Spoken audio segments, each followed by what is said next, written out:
Um funcional pode depender de várias variáveis, ou seja, pode ser um funcional de várias funções. Então, um funcional pode depender de N funções. Então, suponha um funcional definido por uma integral desse tipo aqui, ó, y1, yn, y'1, yn, x, dx. Como essas funções são funções independentes, o problema agora é determinar para que conjunto de funções y1, yn, esse funcional passa por um máximo ou mínimo, passa por um extremo. Aí a ideia é exatamente a mesma. Nós agora substituímos cada yi por um yi barra, onde essas funções eta são arbitrárias, se anulam nos extremos de integração. E agora o procedimento é exatamente o mesmo. Nós substituímos essas funções y barra aqui, o resultado dá uma função desse parâmetro epsilon, que por hipótese passa por um extremo em epsilon igual a zero. Então nós tomamos a derivada disso aqui, com os y substituídos por y barra, em relação a epsilon, no ponto epsilon igual a zero, e exigimos que isso seja zero. A única diferença é que agora vai aparecer uma soma, vai aparecer, por exemplo, na derivada em relação a epsilon vai aparecer coisas como d rond f, d rond yi, eta i, mais d rond f, d rond yi, linha, eta i, linha, e a soma sobre todas essas funções y1 e yn. Tá bom? Fazendo a integração por parte, então esse termo aqui vira menos ddx derivada desse, fica um eta i em evidência. Então isso acaba virando uma soma de coisas assim, a soma de mi eta i integral. Como esses etas são independentes e arbitrários, tá? Nós podemos tomar todos iguais a zero, exceto 1. Isso aqui vira um único m associado ao i para o qual eta não é zero, multiplicado por eta, integrado igual a zero. Pelo argumento anterior, como esse único eta, diferente de zero, é arbitrário, o coeficiente correspondente tem que ser zero. Então, todos esses coeficientes aqui têm que ser zero. Ou seja, vai aparecer uma equação, como a equação de Euler, para cada índice i. Então nós vamos ficar com uma coleção de n equações. Então, se o funcional depende de n variáveis, há uma equação com a forma da equação de Euler para cada variável independente de que o funcional j depende. Estou usando variável da qual j depende no sentido de função de que j depende, né? Porque esses y são funções. Tá? O funcional relevante, que vai dar a ação, que eu, já adiantando a nomenclatura, é um funcional de funções de várias variáveis. Esse tipo de funcional ocorre em teorias de campos, que formalmente são sistemas que têm um número infinito de graus de liberdade. Aqui nós estamos, por enquanto, lidando apenas com sistemas com um número finito de graus de liberdade, sistemas que têm um número n de partículas. Tá bom? Mas observem, não é preciso ser um observador muito atento, né, para ver que essas equações aqui são extremamente parecidas com as equações de Lagrange. Basta fazer uma mudança de nomes. Se no lugar de yi nós escrevermos qi, se no lugar da variável x nós escrevermos variável tempo, t, e se no lugar de f de y ponto x nós escrevermos L de Q ponto T, e multiplicarmos por menos 1, só para ficar na forma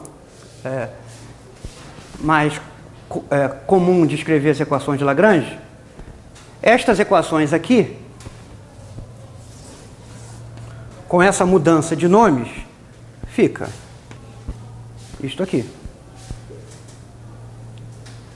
que são as equações de Lagrange, né, de um sistema holônomo. Portanto, as equações de movimento da mecânica, as equações de Lagrange, podem ser enunciadas na forma de um princípio variacional. Para encontrar funções que extremizam um dado funcional, nós consideramos variações de uma função para uma outra função próxima. Então, o nome cálculo das variações ou cálculo variacional deriva dessa ideia de que, para descobrir quais são as funções que extremizam um funcional, nós precisamos considerar variações em torno da função procurada e impor a condição de que, em primeira ordem, essa variação é zero. Que, na verdade, é uma condição necessária para um extremo, mas não permite decidir se esse extremo é máximo ou é mínimo. Ou não é uma coisa nem outra, pode ser um ponto estacionário do funcional. Tá bom? Então nós sabemos apenas que, se o funcional passa por um extremo, então a função que extremiza o funcional tem que obedecer às equações de Euler. Agora, esse funcional, para as funções que obedecem às equações de Euler, pode estar passando por um máximo, por um mínimo, ou pode ser apenas um ponto estacionário, que não é de máximo nem de mínimo. Tá bom? Para decidir se é de máximo ou de mínimo, aí é preciso uma análise mais detalhada e mais refinada. Muitas vezes, num problema variacional, nós podemos saber, por argumentos físicos ou geométricos, se a solução procurada é a solução que maximiza ou minimiza o funcional. Por exemplo, naquele caso da braquistócrona, né? A curva que extremiza o tempo que leva para cair a partir do repouso, desse ponto até este. Por razões físicas, a solução é a solução que minimiza o tempo. Por quê? Não pode ser a solução que maximiza o tempo. Porque nós podemos escolher trajetórias para as quais o tempo transcorrido desde aqui até aqui é arbitrariamente grande. Se eu deixar a partícula cair, muito lá embaixo, e depois subir de volta, esse tempo é tão grande quanto se quiser. Basta ir aprofundando esse poço aqui. Então, não há um máximo. Esse problema só pode ter um mínimo. Tá bom? Então, em muitos casos, argumentos físicos ou geométricos permitem decidir se a solução encontrada maximiza ou minimiza o funcional. Mas a notação variacional que eu quero apresentar para vocês é a seguinte. Eu vou fazer já no contexto das equações de Lagrange. Observe, né? Essas equações aqui, como são equações de Euler, apenas com essa mudança de notação, então, essas equações são equações, se nós considerarmos a quantidade S, que é a integral, compare com isso aqui, aqui é o funcional J, né? Então, aqui nós temos um funcional S de Q1, Qn, dado pela integral de T1 até T2, a coordenada x é o tempo.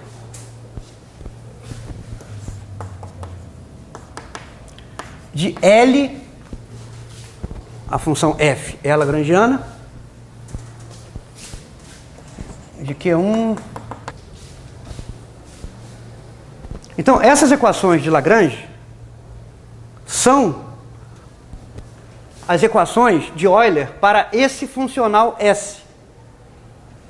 Ou seja, o movimento que o sistema mecânico executa entre dois pontos fixos do espaço de configuração, nesse intervalo de tempo fixo T1, T2, o movimento real, o movimento físico, é aquele que minimiza a ação. Essa quantidade S, integral da lagrangiana no intervalo de tempo, é chamada de ação. Então nós poderíamos, em vez de dizer que o movimento do sistema mecânico é descrito pelas equações de Lagrange, nós poderíamos caracterizar de uma outra maneira o movimento mecânico. O movimento do sistema mecânico é aquele tal que torna a ação mínima. Né? De acordo com o que nós já vimos, então, se as funções procuradas, Q1, Qn, são aquelas que tornam a ação mínima, então essas equações têm que ser satisfeitas. Então nós deduzimos desse princípio as equações de Lagrange. Tá bom? Então por isso que esse princípio é conhecido como o princípio da ação mínima, ou da minimação, ou o princípio de Hamilton.